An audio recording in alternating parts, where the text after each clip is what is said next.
Buenas tardes y bienvenidos, Ahlan wa Sahlan, a Casa Árabe, a esta presentación del libro diario del asedio a Duma 2013 de Samira Jalil.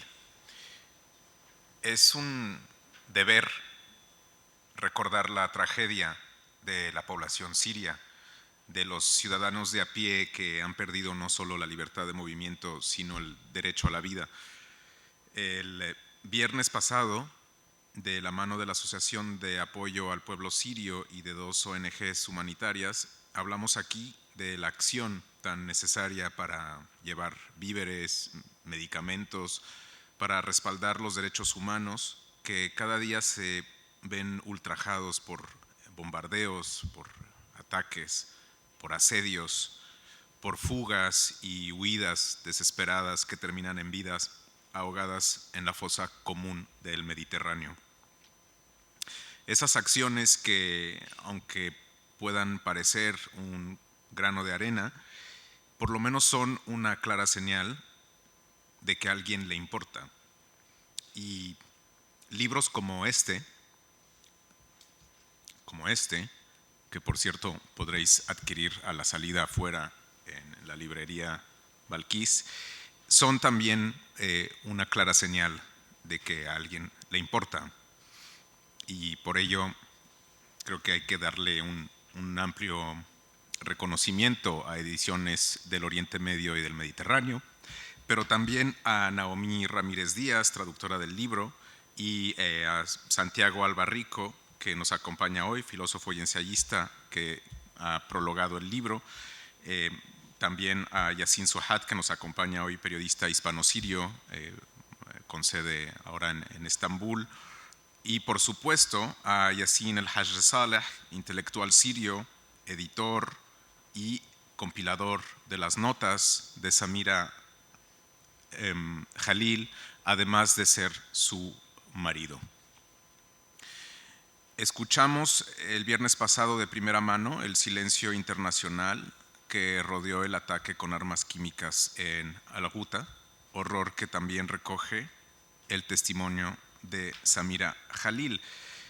Un testimonio que no tiene menos relevancia que el análisis de expertos que tenemos en muchas ocasiones aquí, expertos sobre geopolítica. Al contrario, nos sitúa en el corazón del conflicto y nos interpela directamente. Casi 6 años desde el inicio de la guerra y comienzo una lectura. Y nadie le dice al asesino basta. El mundo es una pequeña aldea. Eso es lo que nos ha enseñado la globalización. En uno de los barrios de esa pequeña aldea hay muerte y terrorismo. Os tocará a vosotros si no hay nadie que le diga al asesino basta. El sistema internacional y el régimen terrorista exportan su terrorismo. Las asociaciones de derechos humanos han cerrado sus locales. Los derechos de la mujer, los derechos del niño, los derechos del medio ambiente, los derechos de los animales, derechos, derechos, derechos.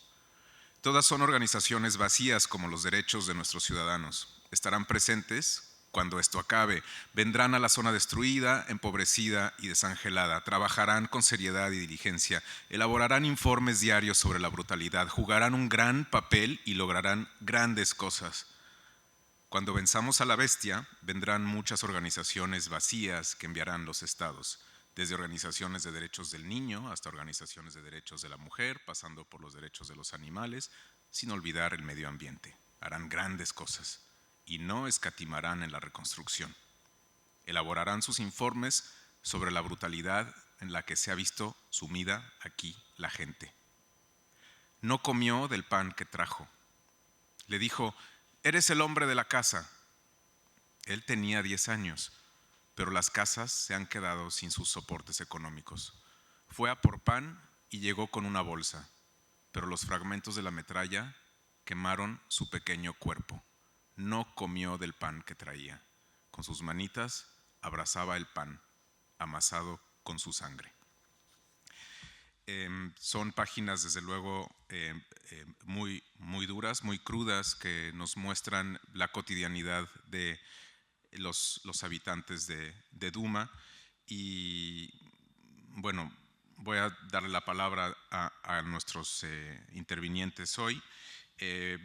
Antes, brevemente, para quien no sepa quién es Samira Khalil, es una disidente siria de la región de Homs. Fue detenida durante 4 años, de 1987 a 1991, por su oposición al gobierno de Hafez al-Assad. Tras su puesta en libertad, puso en marcha una editorial hasta que decidió dedicarse a trabajar con las familias de los detenidos y escribir sobre ello. En el año 2013, 2 años después del inicio de la revolución en Siria, se marchó a Duma, en la periferia de Damasco, donde su actividad se centró en el empoderamiento de las mujeres y la documentación de las violaciones de derechos de los ciudadanos por parte del régimen o de las facciones armadas. Por esto último, en el año 2014 le fue concedido el premio Petra Kelly de la Fundación Heinrich Böll. Fue secuestrada junto con las activistas Razan Zaitouneh, Wael Hamada y Nazem Hamadi el 9 de diciembre de 2013 en Al-Ghuta. A día de hoy siguen desaparecidos. Naomi, si quieres, por favor, tomar la palabra. Muchas gracias por la introducción.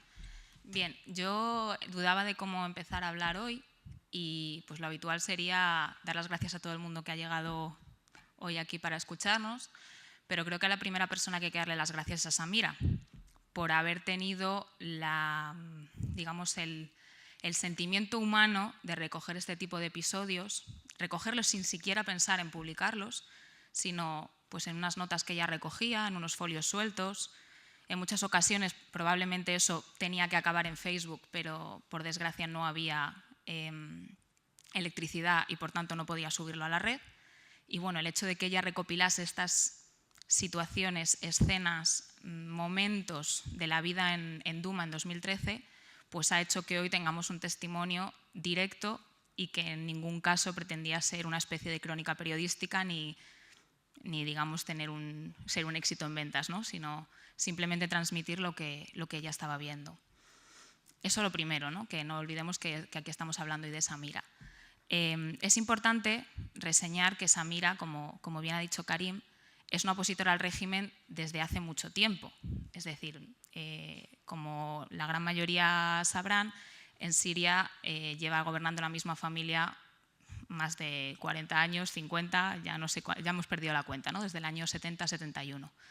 Y desde su juventud ella se integró en uno de los partidos comunistas que había en ese momento, porque había más de uno, y bueno, por su oposición a las políticas del en ese momento presidente Hafez al-Assad, fue detenida y estuvo 4 años en la cárcel, curiosamente en Duma, el mismo sitio en el que acabó estando asediada y posteriormente secuestrada. Y ella habla mucho de eso, habla mucho de cómo ella pasa por delante de la cárcel y recuerda cuando estaba dentro, compara mucho la cárcel con el asedio y parece que la cárcel era un poquito mejor, o sea que nos podemos imaginar el tipo de escenas a las que se enfrenta en su vida en Duma, y finalmente acaba secuestrada por una facción islamista dentro de Duma. ¿Cómo llega a eso? Bueno, pues cuando comienza la revolución en 2011, como bien ha comentado Karim, ella participa en las manifestaciones como la que más. No responde al esquema de los jóvenes de la revolución, porque Samira ya tenía 50 años prácticamente cuando empezó a participar en esto, aunque nunca había dejado de lado esa labor opositora a nivel intelectual, a nivel de reuniones, etc.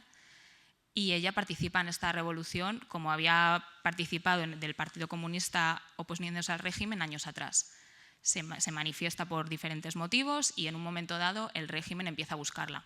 Y antes de acabar en la cárcel de nuevo, decide irse a Duma, donde ya estaba su marido, Yassin al-Haj Saleh, y quedarse ahí con él, bueno, a la espera de ver cómo evolucionan las cosas. Yassin sale de Duma, pero ella no, porque decide quedarse un tiempo más, porque está trabajando en trabajar con las mujeres de la zona, en que ellas puedan ser autosuficientes. También trabaja en el Centro de Documentación de Violaciones, donde se habla de todas las violaciones que se cometen contra los ciudadanos a todos los niveles, y considera que su trabajo ahí no ha terminado todavía.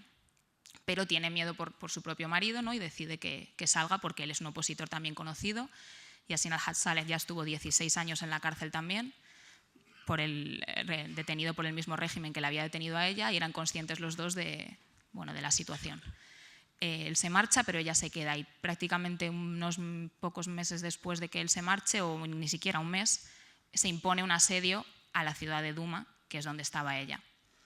El asedio implica, como nos podemos imaginar y como estábamos hablando, bueno, pues que no hay alimentos, no hay medicinas, que son todas las situaciones que ella describe, pero dentro de ese asedio hay personas que dominan, es decir, esta zona ha sido liberada del control del régimen, pero está bajo el control de alguien.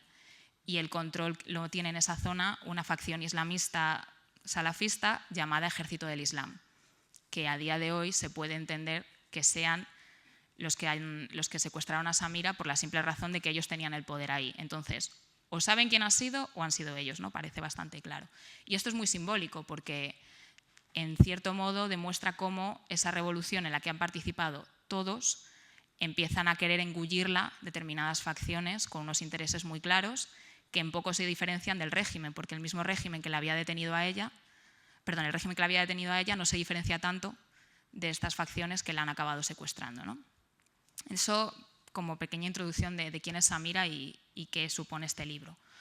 El siguiente agradecimiento es a Yassin al-Haj-Saleh, que no puede estar aquí con nosotros por varios motivos. Primero, porque el régimen sirio nunca le dejó tener un pasaporte, porque como buen opositor que era, pues mejor que no salgas del país y que te escuchen poco.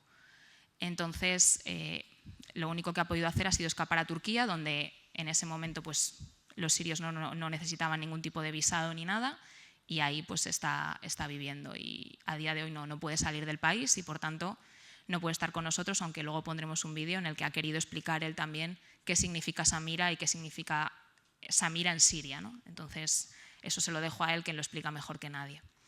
Le tengo que agradecer que haya recogido todas estas notas, porque podemos imaginarnos que no ha sido fácil leer el sufrimiento que estaba pasando Samira en el asedio y tener que escribirlo a ordenador.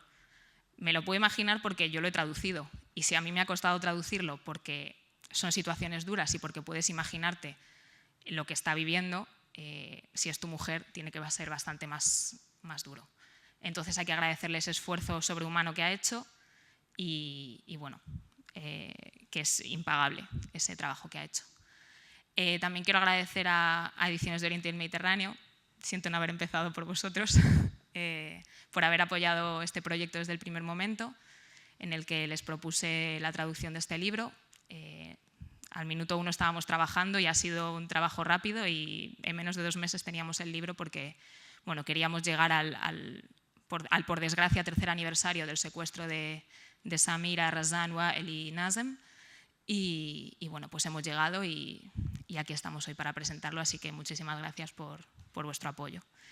Y también quiero agradecer a Santiago por haber accedido a hacer el prólogo, porque si quizá hay un pensador o un ensayista español que tenía toda la cabida absoluta para hacer este prólogo, era él, y prácticamente le faltó tiempo para decir que sí, o sea que también hay que agradecerle eso. Y a Yassin le tengo que agradecer estar ahí siempre cuando le tengo que preguntar alguna duda de árabe, así que también tengo que darte las gracias por el apoyo a lo largo de este proceso. Bien, y por último, porque yo no me quiero extender, porque realmente yo estoy aquí como traductora y quiero escuchar a Santi y a Yassin que se van a profundizar más en el tema, quería decir que lo que me gustaría que cuando alguien lee este libro se quede de Samira, más allá de esas imágenes tremendas que nos cuenta y que nos muestra, es sobre todo que se queden con la calidad humana de su relato. Es que incluso se disculpa por lo que nos está contando. Y eso realmente es encomiable, ¿no? Y no quejarse de cómo lo están pasando y decir, no, es que no hay medicinas, pero bueno, vamos tirando. Si no tengo una chaqueta gorda, pues me pongo una chaqueta fina, ¿no? Y situaciones así que me gustaría que si algo hay que quedarse de este libro y de quién es Samira, que esperemos que algún día pueda ser ella misma la que presente su libro, pues que sea ese sentimiento humano que transmite, que es realmente sobrecogedor. Y por lo demás, nada, muchas gracias a todos los que estáis aquí y espero que disfrutéis la presentación. Vemos el vídeo entonces. Ahora ponemos el vídeo, ¿vale? Vamos a poner el vídeo ahora. Bajamos las luces un poco, por favor, para poder ver el vídeo. Dale al play.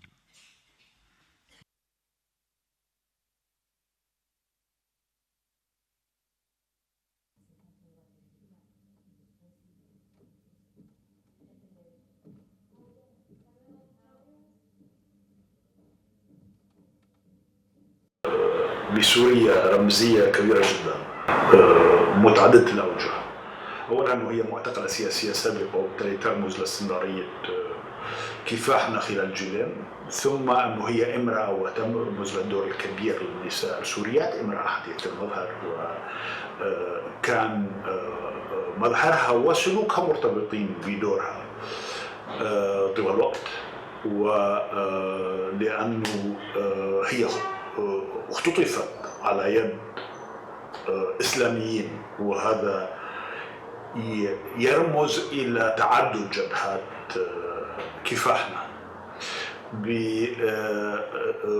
هذا الشيء يخلي سميرة بقدر كبير رمز لسوريا، رمز للكفاح السوري اللي تعرض ل يعني تحطيم مديد مستمر متعدد الفاعلين. لكن أريد أن أقول أيضا أنه رمزية سميرة بسوريا، هناك رمزية لسوريا في العالم تماثل بقدر كبير رمزية سميرة بسوريا. أول أوجه الرمزية أنه السوريين اللي حرموا من العدالة ببلدهم افتقروا للعدالة في العالم أيضا، ليس على يد فقط الدولة الأسدية اللي صارت تحكم البلد من 46 سنة ويعاد انتدابها بكفالة دولية اليوم، ولكن أيضا على يد قوى دولية فاعلة كبرى يفترض أنه هي المسؤولة عن القانون الدولي، ويفترض أنه المسؤولة عن حماية من يتعرضون للسحق وتدمير بيئاتهم الاجتماعية طوال سنوات، وأيضا على يد الإسلاميين، المنظمات الإسلامية العالمية اللي اختطفت، المسؤولة عن اختطاف سميرة، واللي المسؤولة أسهمت بالمسؤولية عن تدمير فرص السوريين بمستقبل وبحياة أكرم. هناك رمزية لسوريا بالعالم من وجه آخر، أنه الفوارق بين الأمريكيين والروس، بين الإيرانيين اللي يسموا أمريكا شيطان أعظم، وبين الأمريكيين اللي يسموا إيران إحدى دول محور الشرق، بين اليسار واليمين في الغرب وبكثير من مناطق العالم. هذه الفروق كانت بخصوص سوريا ضئيلة جدا.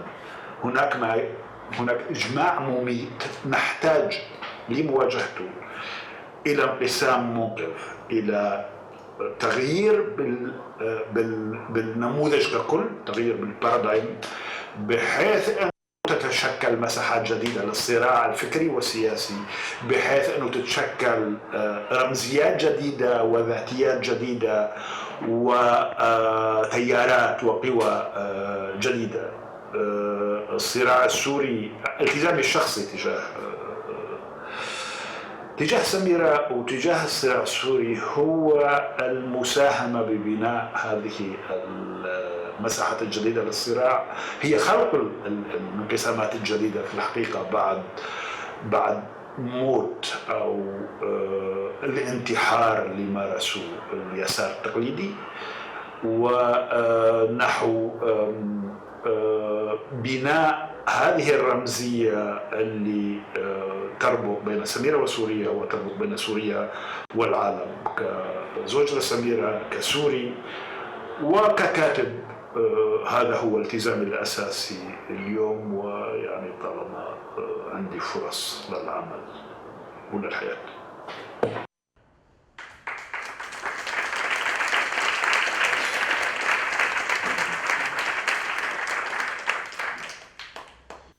Testimonio también de Yassin Al-Haj Salah, que desde luego, como decía, coloca a toda la comunidad internacional sin excepciones, pertenezca al eje del mal o al occidente, entre comillas, progresista o democrático, digamos algo que lamentablemente hace la tragedia siria es colocarlos en el mismo nivel debido al fracaso de la comunidad internacional, algo que me parece Santiago también menciona en su prólogo. Santiago, por favor. Sí, hola, buenas tardes. Yo sé que lo de dar las gracias en una presentación es inevitable y en este caso es reiterativo. En todo caso, hay personas, instituciones, iniciativas a las que no es posible dar las gracias lo suficiente. Así que me sumo a algunas de las que ha hecho algunos de los agradecimientos de Naomi. Al mismo tiempo quiero dar las gracias a Naomi por la labor que viene haciendo desde hace muchísimos años. Yo creo que nadie en este país se ha ocupado de traducir al castellano directamente del árabe textos que nos han permitido a muchos lectores o a los lectores interesados seguir lo que estaba ocurriendo sobre el terreno desde el principio con un grado de compromiso verdaderamente elogiable y con una altísima calidad también a nivel de traducción. O sea, sus traducciones, yo que conozco un poco el árabe, puedo decir que son extraordinarias. Por lo tanto, hay que darle las gracias no solo por haber traducido este libro, por haber tomado la iniciativa y haber hecho la propuesta de traducirlo, sino también por toda la labor que viene haciendo a lo largo de estos años. Asimismo, a la editorial Oriente y Mediterráneo, que creo que ha tenido la valentía de publicar un libro que sin duda es una apuesta editorial pues que no se va a ver desde luego correspondida con un éxito de ventas, lo que es lamentable, no tanto porque eso no signifique ingresos adicionales para la editorial, sino porque no va a ser, me temo, mucha la gente que lea un libro que a mi juicio es más necesario que nunca leer. Me sumo también desde luego al agradecimiento a Yasin Suehat, que también hace una labor importantísima desde Estambul y con el que mantengo contacto desde hace años, primero virtual y ahora ya también, digamos, físico, personal, y le agradezco mucho todo lo que ha hecho. Y por supuesto, lo que sí que hay que agradecer no es ya a Samira y a Yasin, hay que agradecer a todos los miles y miles de sirios olvidados, cuando no despreciados, que han dado su vida, que están en las cárceles, en el exilio, que han desaparecido, que han sucumbido bajo la tortura, y esto sin el menor reconocimiento, no ya por parte de una comunidad internacional que los ha abandonado, sino tampoco por aquellos que deberían ser naturalmente sus afines. Disculpadme porque no tengo móvil, lo tengo solo en Madrid y resulta que está sonando de manera absolutamente descortés y os pido disculpas. Si me puedes hacer el favor, está en un bolsillo, sí, es una patata negra que parece un móvil. Sí, pero vamos a desconectarlo, no vayan a volver a llamar.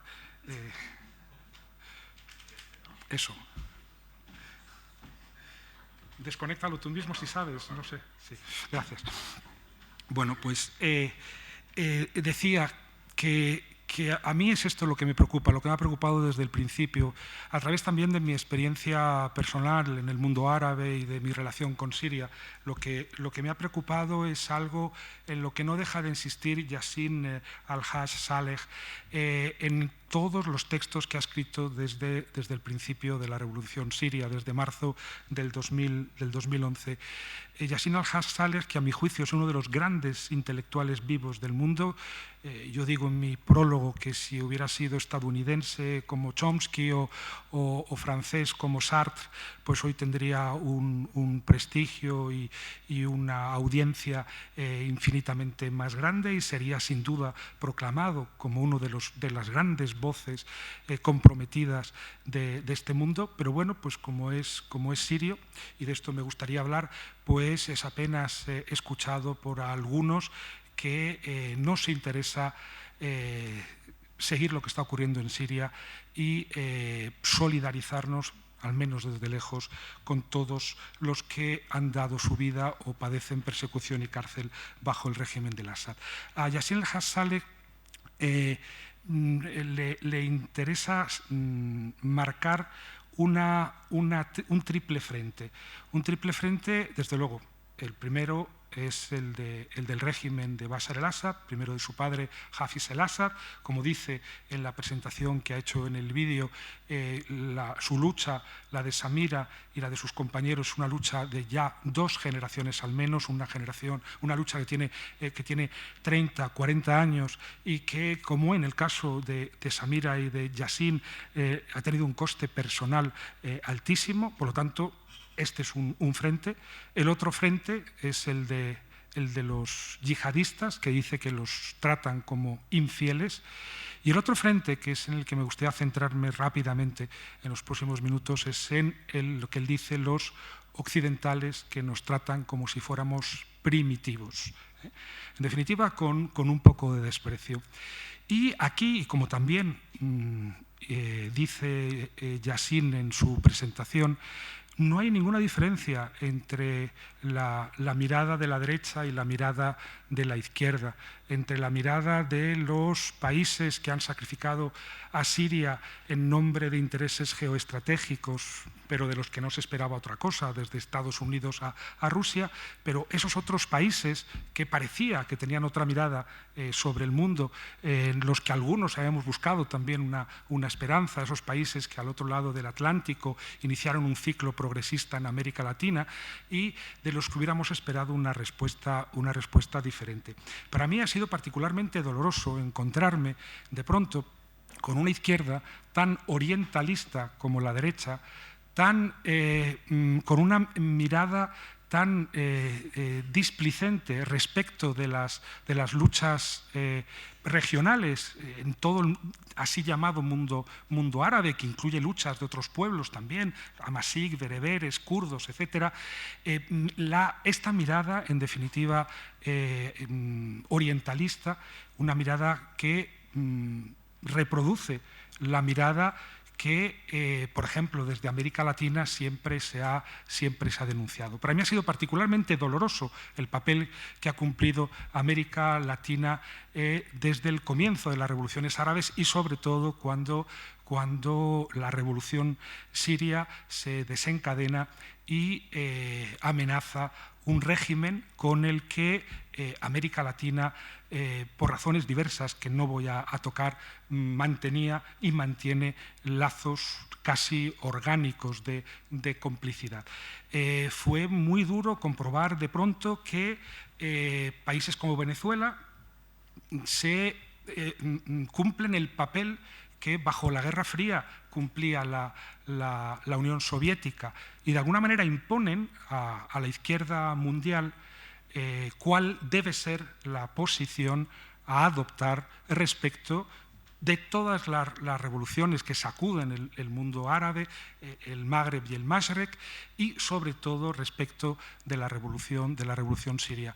Imponen una posición que finalmente se traduce en que muchos apoyen decididamente el régimen de Bashar el-Assad y lo apoyen incluso haciendo visitas al Palacio de Damasco en una posición que en nada se distingue de la ultraderecha europea, de la Casa Pound italiana, de Le Pen en Francia, de la ultraderecha polaca, que han mandado incluso milicianos fascistas a luchar al lado de Bashar el-Assad.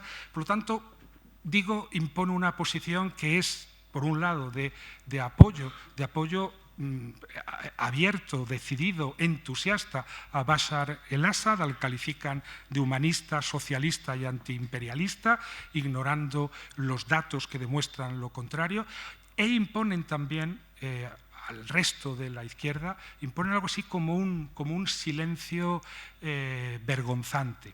Están los que defienden a Bashar el-Assad y los otros que no se atreven a decir nada. Mientras no dejan de caer bombas de barril, primero del régimen, luego bombas rusas sobre hospitales y guarderías, pues o bien la izquierda negacionista, la izquierda que hoy llamo talibana, sigue apoyando a ese régimen y a su aliado ruso, o bien, en cualquier caso, el otro sector de la izquierda no se atreve a levantar la voz. Hay como un silencio opresivo que se traduce en el abandono total, no solo por parte como insiste Samira en su libro, por parte de las instituciones internacionales, el gran fracaso de las Naciones Unidas, de las organizaciones humanitarias, sino también de esa izquierda de la que al menos cabía esperar un gesto, una palabra, un grito de dolor compañero. Y esto es terrible porque los palestinos, que saben que su causa de alguna manera está perdida, que llevan años, décadas luchando, si resisten, si no se vienen abajo, y así lo manifiestan muchas veces, cualquiera que haya tenido contacto con los palestinos lo saben, es porque siempre hay alguien pensando en ellos en otro lugar del mundo, incluida Europa y desde luego América Latina. Los palestinos son capaces de seguir cambiando pañales a sus niños, de levantar escuelas, de reconstruir casas en ruinas, de volver a manifestarse, de luchar contra la ocupación israelí, porque aunque saben que en estos momentos, como en casi todos los momentos de su historia, las instituciones y la comunidad internacional les viran la espalda, hay siempre alguien pensando en ellos y solidarizándose con ellos desde lejos. Y esto no ha ocurrido con Siria, esto no ha ocurrido con los miles de sirios que desde el principio salieron a la calle, que articularon las coordinadoras locales, que allí donde quedaba un mínimo barrio liberado, enseguida organizaban a la sociedad civil para que se mantuvieran las escuelas en funcionamiento, para que hubiera atención médica, para que los viejos estuvieran alimentados. Toda esta gente heroica ha sido absolutamente no solo ignorada, sino despreciada y aún más culpabilizada por una izquierda que o bien ha sido no ya complaciente, sino cómplice del régimen, o bien ha guardado silencio, no ha conseguido que nadie se movilizara, ni siquiera cuando ya las bombas rusas han empezado a caer sistemáticamente sobre hospitales o escuelas o panaderías, como si realmente hubiera algo liberador o de izquierdas en las bombas rusas, mientras que las estadounidenses, que por ejemplo liberaban Kobane sin que esta izquierda se enterara, como si las bombas rusas, digo, mataran menos o dejaran menos ruinas que las bombas estadounidenses en Afganistán o en Irak. Y es muy doloroso, en efecto, porque creo que, como también dice Yassin en la presentación y en muchos de sus textos y de sus artículos, de alguna manera Siria se ha convertido en la tumba de la izquierda. Se ha suicidado, dice Yassin, y se ha suicidado de tal manera que en un momento en el que el mundo está experimentando un proceso de desdemocratización acelerado, es como si allí donde han ido a morir las revoluciones árabes hubiera comenzado un proceso inverso que abarca ya prácticamente todo el mundo, en virtud del cual cuando creíamos que iban a caer las últimas dictaduras del mundo, que eran las dictaduras árabes, nos encontramos hoy con que en casi todo el mundo hay una dictadura árabe, con que Estados Unidos es una dictadura árabe, con que Polonia es una dictadura árabe, con que desde luego el Sisi en Egipto es una dictadura árabe, Erdogan, que no es árabe sino turco, también es una dictadura árabe, y que las dictaduras árabes de alguna manera están a punto de imponerse en toda Europa también. Y nos encontramos entonces con una izquierda que no puede proponer ninguna alternativa. Y Siria es de algún modo la que ha dado la medida de todo esto. Obviamente, cuando uno ha luchado, combatido y sufrido tanto como Yassin o como Samira, han estado en la cárcel, han sufrido tortura, han visto secuestrar y morir a hermanos, a parientes, a amigos, pues uno puede tener la tendencia a exagerar, a medir la tragedia del mundo a partir de la tragedia personal que está viviendo. Yo creo que, sin embargo, objetivamente, por un lado, en términos de víctimas, de desplazados, de refugiados, no hay una tragedia parecida a la que está viviendo en Siria desde la Segunda Guerra Mundial, y al mismo tiempo, porque la tragedia de Siria es de alguna manera la vía muerta de un movimiento popular global, democrático, que empezó en Túnez, que se contagió a todo el mundo árabe, que pasó al norte del Mediterráneo, que llegó a Turquía y a Estados Unidos, porque es como la reversión traumática de un proceso democratizador global. Creo que Siria es algo así como la mónada, el reflejo de lo que está ocurriendo en todo el mundo. Y lo que está ocurriendo en todo el mundo es que mientras que las dictaduras árabes se extienden, no hay ninguna alternativa desde la izquierda. Y que el hecho de que no haya ninguna alternativa desde la izquierda se ha puesto claramente de manifiesto a través de la respuesta que hemos dado, desde luego, desde Europa, desde el propio mundo árabe, la izquierda del mundo árabe, y desde América Latina, las izquierdas. Samira, en sus diarios, se hace eco con mucha rabia de esta traición, ella lo dice así, y habla en un momento de lo que ha pasado con el comunismo. Recordemos que Samira, como Yassin, también estuvo en la cárcel, lo ha contado Naomi al principio en su presentación, y estuvo en la cárcel por comunista, y esto un régimen que algunos se atreven a definir como socialista, antiimperialista, etc. Y en un momento dado en sus diarios dice esto, en 1987 había un partido llamado Comunista del Trabajo, que estaba de parte del proletariado, la clase esclavizada. Cuando el régimen decidió purgarlo, detuvo a todos sus líderes y militantes, incluida yo, que militaba en las bases. Los servicios de seguridad entraron armados, rodearon el barrio e irrumpieron en casa. Eché a correr, pero cuando llegué a la calle corrieron detrás de mí y me arrastraron por la fuerza. A la gente que estaba presenciando la escena le mandaron meterse dentro. No dejaron de mirarme mientras entraban. Mi hermana en otro barrio tuvo la misma experiencia, la arrastraron por la fuerza y el oficial la golpeó, así que ella le mordió la mano. La opresión es capaz de todo, de todo. Y hasta ahora hay gente que simplemente observa, pero no cómo se detiene la gente, sino cómo se destruyen sus casas y cómo ejecutan a sus hijos. El mismo partido y está mirando. Todas las personas que no pertenecen a la clase desfavorecida han dejado el país. Los que quedan son los oprimidos, el proletariado, mientras el partido se limita a observar a ese proletariado que muere. El comunismo ha muerto y los trabajadores del mundo no se han unido ni los líderes han pensado en ellos. Se suicidó cuando su clase fue aniquilada ante sus ojos.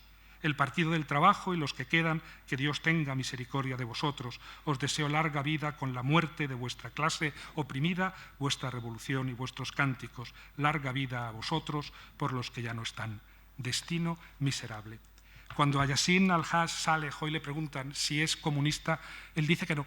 Y dice que no porque no crea o haya dejado de creer en los valores en los que creía cuando se daba a sí mismo el nombre de comunista, sino porque aquellos que se dan a sí mismo el nombre de comunistas no han defendido esos valores en Siria. Y me parece, por lo tanto, comprensible que lo haga.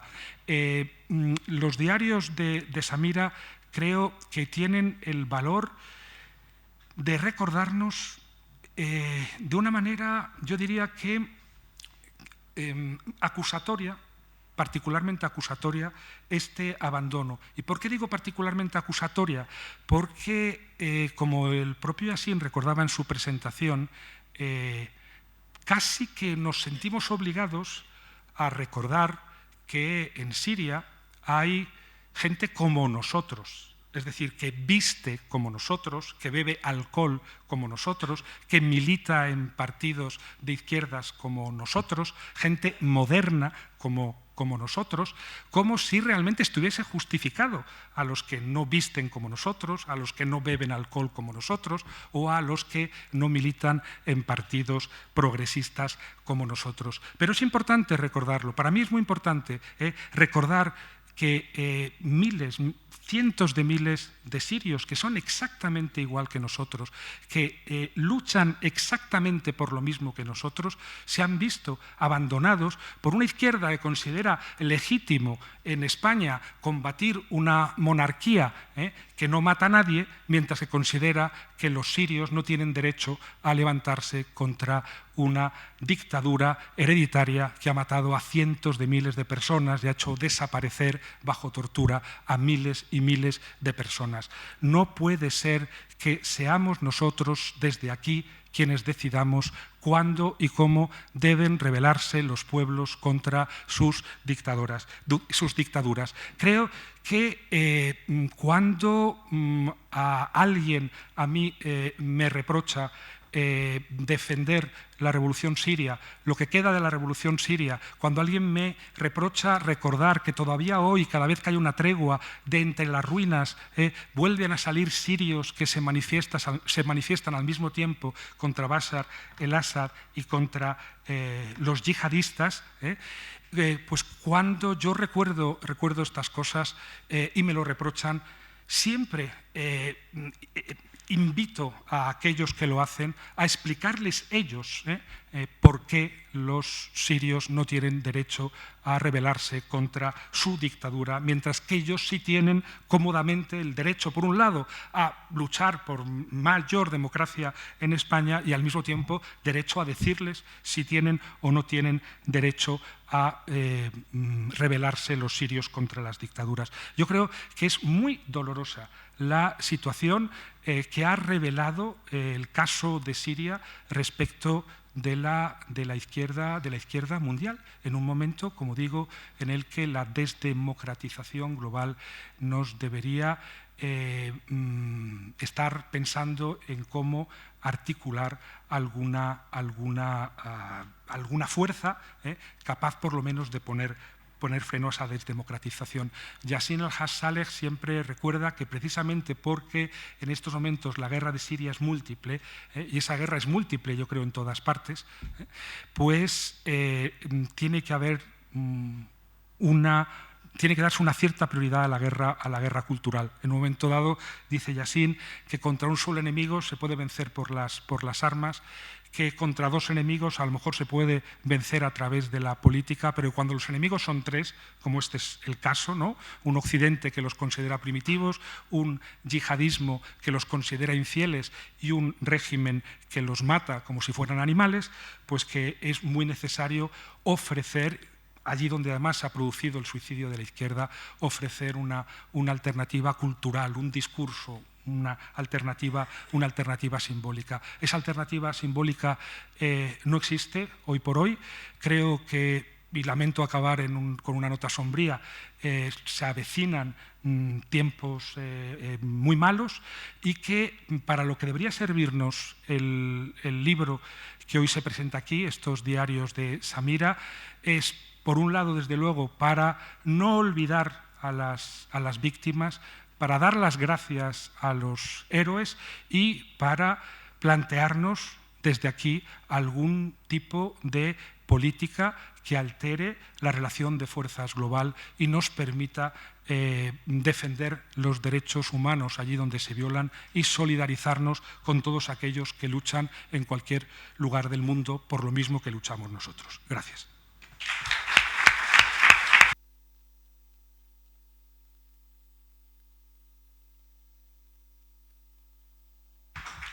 Pues un panorama tanto desolador que nos ha descrito Santiago Albarrico, pero que desde luego apela a nuestra inteligencia y yo creo que creatividad en momentos en los que efectivamente hay un incremento en estas corrientes de desdemocratización y que esperemos que no tengamos que decir, así como dijimos, todos somos Charlie, todos somos dictaduras árabes.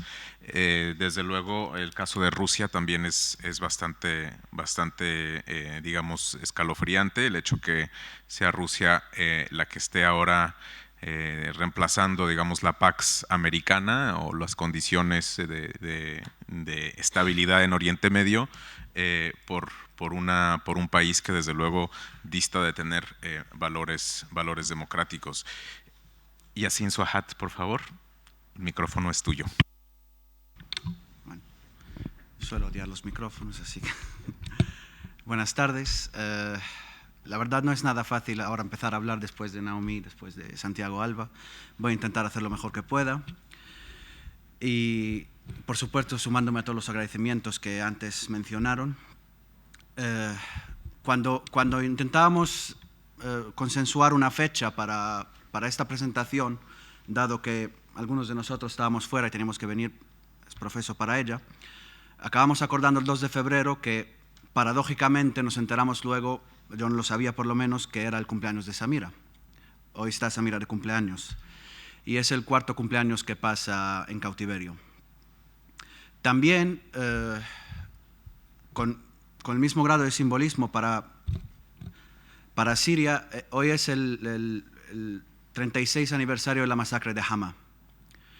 En el año 81, las fuerzas especiales y las brigadas de defensa, 2 cuerpos de élite del régimen sirio, arrasaron la ciudad de Hama durante días, matando a entre 15 y 35.000 personas. Todavía hoy no se sabe el número exacto y todavía viven un montón de familias sin saber dónde está su ser querido, su padre, su madre, su abuelo, su abuela. La ciudad, por supuesto, siguió existiendo, se reestructuró. Hubo 2 barrios que desaparecieron de la faz de la tierra, son parques, y hubo un barrio que todo el mundo lo conocía como el barrio de las viudas, porque allí solo había viudas. Esa reestructuración invitaría a tenerla en mente cada vez que se hable ahora de reconstrucción de Siria, o incluso organismos dependientes de la ONU como la ESCOA habla de que podemos presentar un paradigma sirio de reconstruir durante la guerra. Que claro, en Siria se inventan muchas cosas para crear eufemismos, digamos. Que siga Hama en la memoria, como sigue en la memoria de los sirios, que no solo está en la memoria. Hama, los sirios que están aquí saben, es una especie de caja negra que tenemos aquí en mente, 3 generaciones de sirios, que es una caja negra que registró el pasado para controlarnos el futuro. Es un poco orwelliano el tema. Incluso hoy, después de 500.000 de muertos, Hama sigue ahí. Y lamentablemente todo lleva a pensar de que a Hama se sumó Homs, se sumó la periferia de Damasco y se sumó últimamente Alepo. Mi intervención va a estar formada por 4 partes. Intentaré ser breve y no aburrir, pero bueno. La primera parte, me gustaría hablar un poco del autobús verde. El autobús verde es el autobús de línea normal de ciudades como Alepo y Damasco, las grandes ciudades, que son un tipo de autobús chino que compró el régimen creo que sobre el 2007-2008, por ahí. ¿Por qué es importante el autobús verde en este contexto? Bueno, pues porque a partir de finales de 2011, comienzos de 2012, cuando ya la lucha en Siria se convierte en gran medida en lucha armada, el régimen adopta la siguiente táctica contra barrios y aldeas y poblaciones que se levantaron en su contra, que es asediar, machacar bombardeando hasta que llegue la ONU y intente mediar para un acuerdo de desalojo. No solo de desalojo de los grupos armados que puedan estarle haciendo frente, sino que en la mayor parte de este tipo de acuerdos el régimen ponía como condición que se fuera todo el mundo. O sea, quería las ruinas vacías. No quería que quedasen allí ni siquiera la gente que declarase no estar a favor de la revolución, no estar en contra del régimen, pero que se querían quedar en sus casas. Ni eso lo aceptó. El primer gran caso que fue terrible y fue muy sonado en la prensa fue el caso de Baba Amr, muy bien cubierto, magistralmente cubierto por Javier Espinosa, al que se le manda un saludo también. Y de aquella apareció mucho en la prensa. Luego se fueron sucediendo casos que iban apareciendo cada vez menos, cada vez menos, cada vez menos. El último, la semana pasada, que es el caso del Valle de Barada, del que yo creo que nadie se enteró. Primero, en Baba Amr y en otros sitios, la gente tenía que salir caminando. La primera vez que se utilizan los autobuses verdes, que es el régimen, le alquila los autobuses de línea a la ONU para que la ONU saque a la población, ocurrieron en varios barrios de la zona vieja de Homs. que eso sería en febrero-marzo de 2014. En aquel entonces, Samira, Razan, Nadem y Wael llevaban secuestrados por el ejército del Islam 4 meses. Los autobuses verdes volvieron a aparecer en varias zonas de alrededor de Damasco y aparecieron y funcionaron a toda potencia en Alepo el mes pasado, cuando hubo que desalojar a más de 50.000 personas. El autobús verde para la situación siria no es solo el simbolismo del desplazamiento forzoso amparado por la ONU, es también paradigmático en cómo no solo se degradó el derecho internacional, sino que se degradaron incluso las ilusiones y la capacidad de lucha de la gente. Yo, entre muchos otros, denunciábamos en todo momento el autobús verde como una práctica que supone un crimen de guerra, el desplazamiento forzoso de civiles. Se fue degradando nuestra capacidad de protesta hasta llegar a Alepo. La noche del ataque final contra Alepo me pilló por casualidad en Beirut, una ciudad que también tiene experiencia en ser asediada. En aquella noche estábamos un grupo de compañeros intentando hablar con la gente con la que estábamos hablando en Alepo. Algunos de ellos estaba aterrado porque la intensidad del bombardeo ruso y el avance del régimen y las milicias,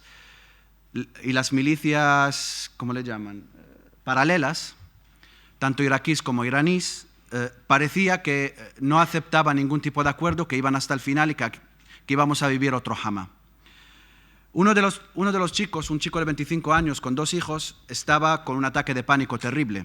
Entonces, un amigo nuestro, por Skype, intentando tranquilizarlo un poquito, intentó hacer el chiste de venga tío, mañana te vamos a ver una foto en el autobús verde y trata de sonreír.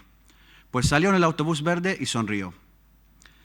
Llegamos al momento en el que aquella terrible noche, estábamos deseando el autobús verde, estábamos deseando el desplazamiento forzoso de nuestra gente, estábamos deseando que gente fuese obligada a dejar sus casas, a dejar sus vidas, sus barrios, sus colegios, su trabajo. Estábamos deseando que fuesen expulsados a Idlib, que es la zona donde fueron expulsados todos los anteriores y donde también acabaron la gente de Daraya, la gente de Wadi Barada.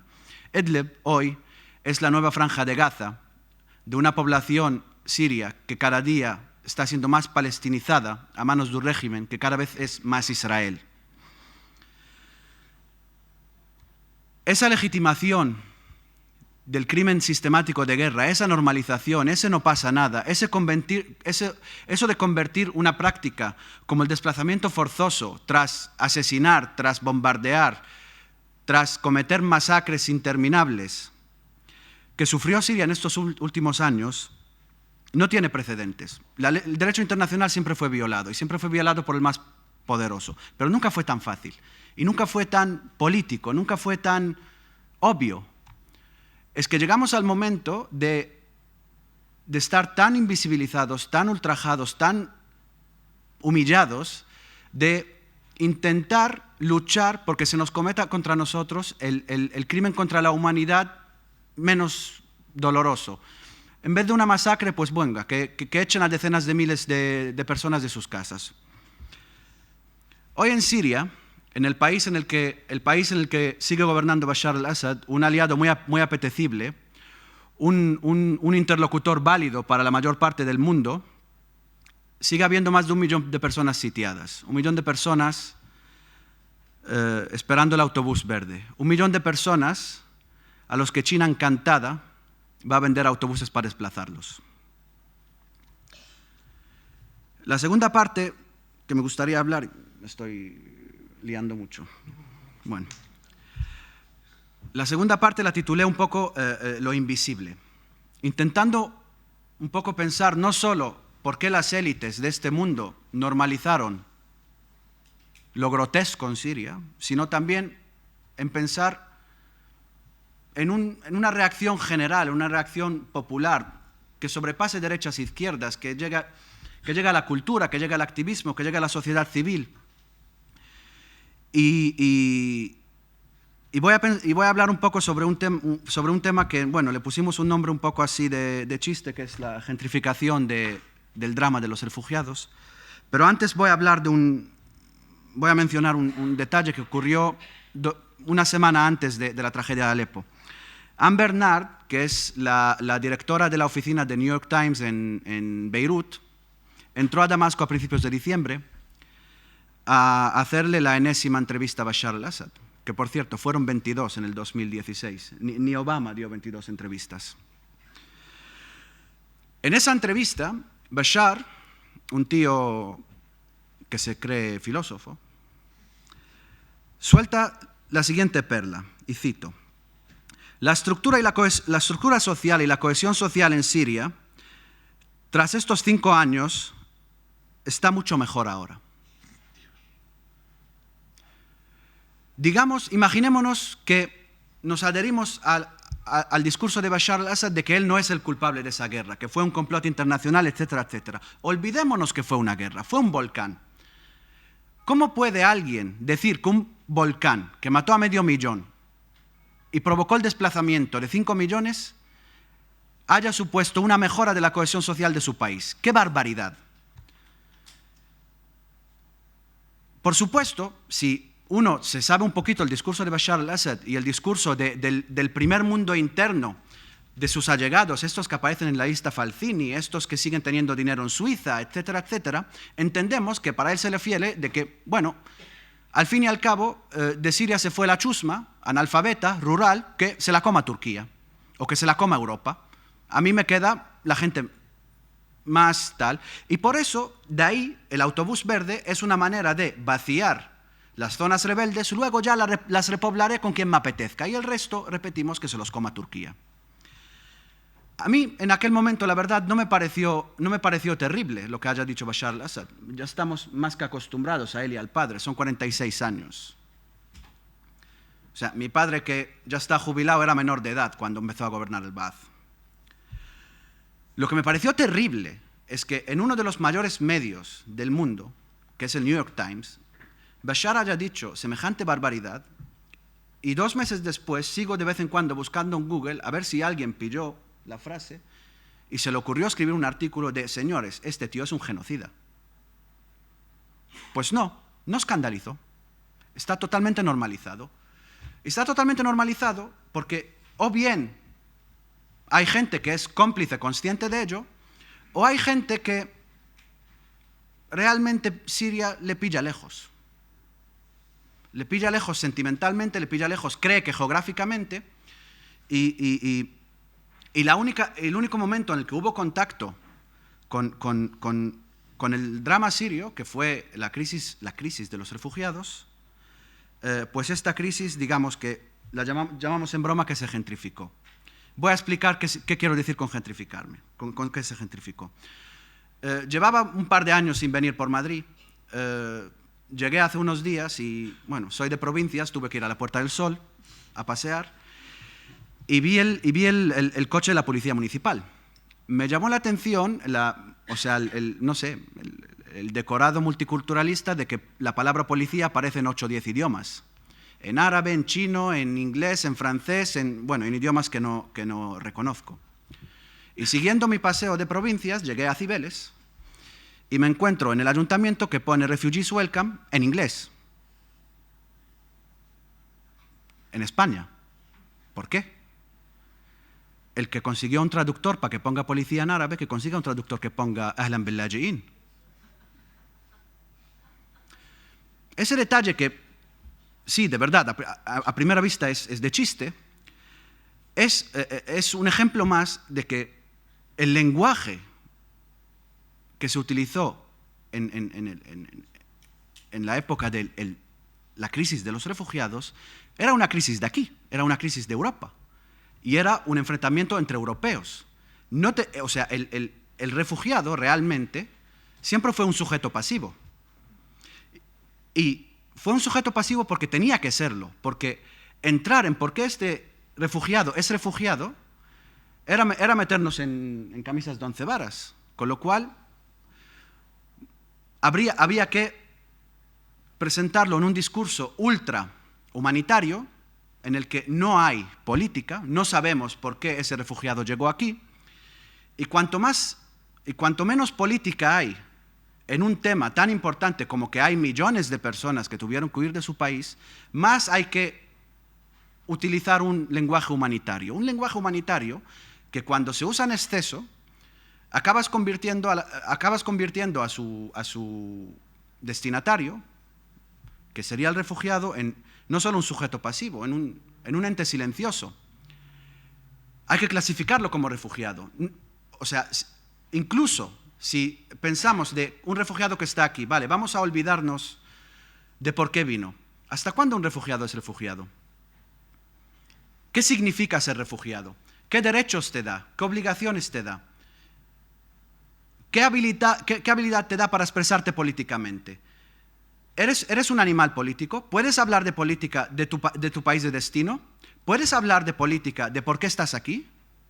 ¿O simplemente no puedes hablar? Esa clasificación de refugiado, que parece que va a ser eterna, que es producto de la ultrahumanización del discurso de los refugiados, es otro ejemplo de cómo unas muy buenas intenciones, porque repito, la reacción de la sociedad civil en Europa con el tema de los refugiados fue lo mejor que produjo Europa en la última década, hay que decirlo así, pero una de sus consecuencias fue despolitizar más un tema profundamente político. Y así pasan cosas como que nos encontramos en 2015, se acordarán algunos, de debates tan absurdos de cuñado, de si los refugiados llegan, que si tienen smartphones, que si van bien vestidos, que si algunos hablan inglés, o incluso algunos llevaba euros. O que venga una eurodiputada alemana a Estambul y queriendo ser así muy amable, ella nos suelta a un grupo de periodistas de que ella está encantada con la llegada de refugiados sirios a Alemania porque descubrió que hay entre ellos muchos médicos y los médicos sirios son muy buenos. Entonces, claro, el fontanero que se largue de vuelta a morir. Estos eurodiputados, una cosa... bueno, me estoy liando mucho. Voy a la tercera parte. No, me lo digo yo a mí mismo. La grotescocracia. En este mundo gobernado por Putin y Trump, al que seguirán pronto Fillon, volverá Berlusconi, Sisi, Bashar al-Assad, donde Angela Merkel ahora parece socialdemócrata, comparado con lo que hay alrededor. Este panorama pues, es resultado de una convergencia de procesos en los que, por múltiples motivos, la ideología del miedo se ha vuelto hegemónica, donde vuelven las políticas de las fronteras de una manera terrible, y se solapone el tiempo con el enquistamiento del proceso sirio, con que la primera capa de lucha popular contra una tiranía le sucedieron la lucha regional, la instrumentalización de los grupos yihadistas que se convirtieron en pequeños Bashar al-Assad en las zonas donde dominaron, entre ellos el ejército del Islam que acabó secuestrando a nuestros colegas, donde convertir lo grotesco en política habitual lleva a que la gente esté tenga una sobreexposición muy brutal a lo grotesco y que se acabe normalizando en la política, normalizando en la cultura, normalizando en los medios de comunicación, y a los que la verdad la sobreexposición ya fisiológicamente desensibiliza, y cuando te sobreexpones a algo, pues tu capacidad de reacción se merma mucho. Así vemos que se suceden escándalos políticos en países donde normalmente un pequeño escándalo acaba con la vida política de alguien y no pasa nada. Hay masacres y no pasa nada. La extrema derecha gana y no pasa nada. El marido de Samira, Yassin, dice siempre que una de las consecuencias de que el mundo no quiso o no pudo ayudar a Siria a ser mejor es que Siria contribuyó a que el mundo fuese peor. El mundo se está sirianizando. Los que van ganando elecciones por ahí se parecen bastante a Bashar al-Assad. De hecho, se quieren mucho. Fillon en Francia siente una admiración profunda por Bashar al-Assad. Vladimir Putin, ya no digamos. Trump, desde luego. Berlusconi tiene negocios con los primos, así que... Pero la otra dimensión de que el mundo se esté sirianizando es que los habitantes del mundo también corren el peligro de que se vuelvan sirios cada vez más. El autobús verde puede que nos parezca que sucedió lejos, pero es que ahora mismo no quiero ser fatalista, pero no tengo ningún dato que me ayude a pensar de que dentro de unos años no va a poder ser posible, pues empezando por Calais y llegando a los barrios periféricos pobres de París, Bruselas o cualquier otra capital europea. Lo que hoy es cotidiano, hace 10 años era escandaloso. Y vamos por esa dinámica cuesta abajo y sin frenos. Y ante esta imagen, la verdad, quiero entrar en la última parte, que quiero hablar un poco del Maído de Samira, de Yasin. Yasin podríamos definirlo de muchas maneras. La que más le gusta últimamente es definirlo como el Maído de Samira, y a mí me encanta también. Cuando queremos hacerle alguna broma, queremos picarlo así para que se enfade, le decimos que tiene ilusión. Él tiene así una especie de discusión con el tema, porque él dice que 16 años en la cárcel lo vacunaron contra la ilusión, lo vacunaron contra el optimismo. Vivir 16 años sin saber si vas a salir a la calle alguna vez más, que fue su caso, le ayudó a ser, de una manera, como dice él, realista constructivo. Y dice que vacunarse contra la ilusión también te vacuna contra la desilusión. Solemos tener esa discusión con él porque decimos que al fin y al cabo él es un iluso patológico, porque él siempre todo lo ayuda, todo lo arregla proponiendo que hay que trabajar, que hay que ponerse manos a la obra y que hay que hacer lo que hay que hacer, y etcétera, etcétera. En el vídeo habla de las diferencias borradas, de este mundo agotado en el que el debate político, en el que la lucha intelectual, o al revés, ya no sirven. Y Siria es el ejemplo más dramático, más sangriento, pero yo creo que se pueden encontrar ejemplos de eso en cualquier detalle de este mundo moderno, menos en el fútbol. Siempre contra esta ilusión, contra esas ganas siempre de trabajar, de un señor que ya se va acercando a los 60, se encuentra con gente bastante menos vieja que él, que la verdad ganas de trabajar más bien pocas tenemos, todo hay que admitirlo. Y no es por vagancia, sino porque es cansancio de estar dándole cabezazos a una pared que de ahí no se mueve. Igual nos faltan 16 años de cárcel, pero bueno, ganas más bien poquitas. Lo que sí creemos, y esa es una frase de nuestro manifiesto como colectivo, como Jumhuría, es que, sí, de acuerdo, la idea de Yasin de un nuevo paradigma para el mundo que pueda definir nuevas luchas, nuevos horizontes, de crear nuevas utopías, él habla de utopías, está muy bien, pero creemos, y es una discusión que siempre tenemos con él, que por cierto son discusiones bastante divertidas, del papel de la cultura en política, de que yo personalmente soy defensor de que hay que volver a la raíz del tema sirio antes de universalizar nuestra lucha. Y la raíz, para mí, y para el colectivo para el que trabajo, y con esto termino, es que nuestra lucha tiene que ser basada en memoria y dignidad. En memoria de los que se fueron y la dignidad de los que quedan. Creemos que esto es lo más fácil, creemos que esto es lo más factible, y creemos que esto se lo pone más difícil a nuestros adversarios, quienes están contra la memoria y quienes están contra la dignidad. Pero es que aún así sigue siendo difícil. Pero bueno, ahí estaremos incordiando hasta que, no sé, esta pared que le damos cabezazos por aburrimiento se vaya. Y no quiero ser iluso como Yasin, pero bueno, soy medio gallego y tengo que decir que malo será. Muchas gracias.